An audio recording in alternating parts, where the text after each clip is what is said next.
সুজি দিয়ে তৈরি এমন একটা মজার রেসিপি আজকে আপনাদের সঙ্গে শেয়ার করব, যেটা দেখা মাত্রই আপনার কাছে মনে হবে সাথে সাথে এটা বানিয়ে নিই। আমার কাছে তো অসম্ভব মজা লেগেছে।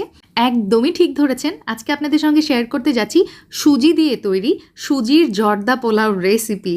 সুজির তৈরি জীবনে কতই না রেসিপি খেয়েছেন, কিন্তু আপনারা জানেন কি সুজি দিয়ে জর্দা পোলাও তৈরি করা যায়? তো আজকের রেসিপিতে জর্দা পোলাও তৈরি করে দেখাবো, তার সাথে সাথে এরকম নরম তুলতুলে গোলাপ জামুন মিষ্টিও থাকছে আমার আজকের এই রেসিপিতে। আর সব সময়ের মতো সহজ করে রেসিপিটা শেয়ার করব, কারণ হৃদয় ফেরদৌস খান চ্যানেল মানেই সহজ রেসিপি।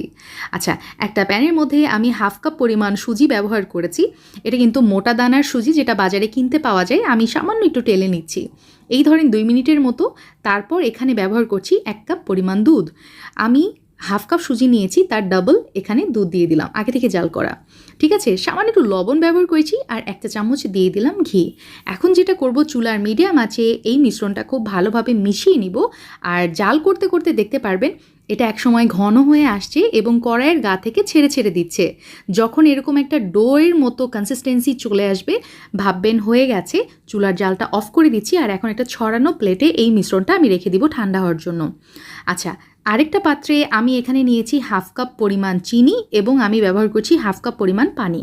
চুলার জালটা অন করে দিয়েছি, সাথে 2টা এলাচও দিয়ে দিলাম, এবং আমার লাগছে 2টা মাল্টার স্লাইস বা অরেঞ্জ স্লাইস, যাতে করে জর্দা পোলাওয়ের মধ্যে একটা অরেঞ্জ ফ্লেভার চলে আসে। শিরাতে 2টা বলক চলে আসলে আমি চুলার জাল অফ করে দিব। এটা এত ঘন করার প্রয়োজন নেই, হয়ে গেছে। এখন আমি যেটা করব, এই যে সুজিটা যে আমি প্লেটে ছড়িয়ে রেখেছিলাম, এটাও কিন্তু বেশ খানিকটা ঠান্ডা হয়ে গেছে। এর মধ্যে মিলিয়ে দিচ্ছি হচ্ছে 10 টাকার যেই গুঁড়া দুধের প্যাকেটটা কিনতে পাওয়া যায় না বাজারে, সেটা সম্পূর্ণটাই আমি দিয়ে দিলাম। এখন হাতের সাহায্যে খুব ভালোভাবে এটা মথে নিতে হবে, আমার খুবই স্মুথ করে মথে নিতে হবে। তো দেখতে পাচ্ছেন হয়ে গেছে। আর এই পর্যায়ে সামান্য একটু তেলও ব্যবহার করতে পারেন যদি আপনার প্রয়োজন হয়। আমি এই বড় ডো থেকে সামান্য একটু ডো আলাদা করে নিয়েছি, যাতে করে আমি মিষ্টি বানিয়ে নিতে পারি। দেখতে পাচ্ছেন তো এই সাইজ করে আমি কতগুলো মিষ্টি বানিয়ে নিয়েছি। তো হয়ে গেছে, এই মিষ্টিগুলো আমি একটা পাত্রে আলাদা করে রাখছি। এখন যেই ডোটা আমার অবশিষ্ট রয়ে গেছে, এর মধ্যে আমি ব্যবহার করব হচ্ছে অরেঞ্জ ফুড কালার। আর অরেঞ্জ ফুড কালার জর্দা পোলাওয়ে থাকে, তো সেই জন্য আমি সুজিতেও ব্যবহার করছি। এখন এই সুজির ডোয়ের সাথে ফুড কালারটা খুব ভালোভাবে মিক্স করে ফেলতে হবে। দেখতে পাচ্ছেন আমি কিভাবে করছি। ব্যাস, পারফেক্ট। এখন চলে যাচ্ছি আমি নেক্সট স্টেপে। কড়াইয়ের তেলটা যখন হালকা গরম হবে, এই পর্যায়ে সুজির মিষ্টিগুলো আমি তেলের মধ্যে দিয়ে দিচ্ছি। আর চুলার জাল একদমই লো টু মিডিয়ামে রেখে আমি মিষ্টিগুলো শুরু থেকে শেষ পর্যন্ত ভেজে নিয়েছি। ব্যাস, হয়ে গেছে। আমার কাঙ্ক্ষিত ব্রাউন কালার যখন চলে আসছে, আমি তেল থেকে মিষ্টিগুলো উঠিয়ে সরাসরি গরম শিরার মধ্যে মিষ্টিগুলো দিয়ে দিব। এই বিষয়টা কিন্তু অবশ্যই মাথায় রাখবেন, মিষ্টিটাও গরম থাকবে, সাথে শিরাটাও গরম থাকবে। তো এভাবে ঢাকনা দিয়ে আমি রেস্টে রাখছি প্রায় 10 থেকে 15 মিনিট। আচ্ছা, এই পর্যায়ে সামান্য তেল আমি ভেজিটেবল গ্রেটারের সাথে মিলিয়ে নিচ্ছি বা লাগিয়ে নিচ্ছি। সুজির পোলাওগুলো আমি যখন এই গ্রেটারের সাহায্যে ঘষে নিব বা চাপ দিয়ে নিব, এটা খুব সহজেই তেলের মধ্যে পড়ে যাবে।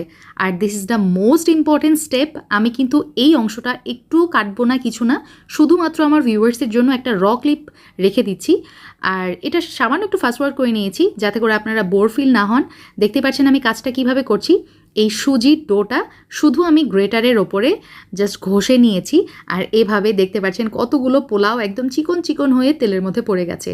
এই পর্যায়ে কিন্তু চুলার জালটা থাকবে মিডিয়াম টু লো হিটে। এভাবেই আমি পোলাওগুলো ভেজে নিব। যখন আপনি বুঝতে পারবেন একটু শক্ত শক্ত হয়ে গেছে, তখন চুলা থেকে উঠিয়ে, মানে তেল থেকে উঠিয়ে নিতে হবে আর কি। তো এভাবে আমি সবগুলো সুজির পোলাও ভেজে নিয়েছি। আর এরই মধ্যে আমার এই মিষ্টিগুলোও কিন্তু খুব সুন্দরভাবে এই যে শিরাটা সোক করে নিয়েছে। আচ্ছা, মিষ্টিগুলো শিরা থেকে উঠিয়ে নিয়ে আমি সেম শিরাতেই এই পোলাওগুলো দিয়ে দিচ্ছি। সবটুকু পোলাও আমি শিরার মধ্যে দিয়ে দিলাম, আর শিরার সাথে উল্টিয়ে পাল্টিয়ে আমি খুব ভালোভাবে মিক্স করে নিচ্ছি, যাতে করে এই পোলাওগুলো শিরাটা খুব ভালোভাবে সোক করতে পারে।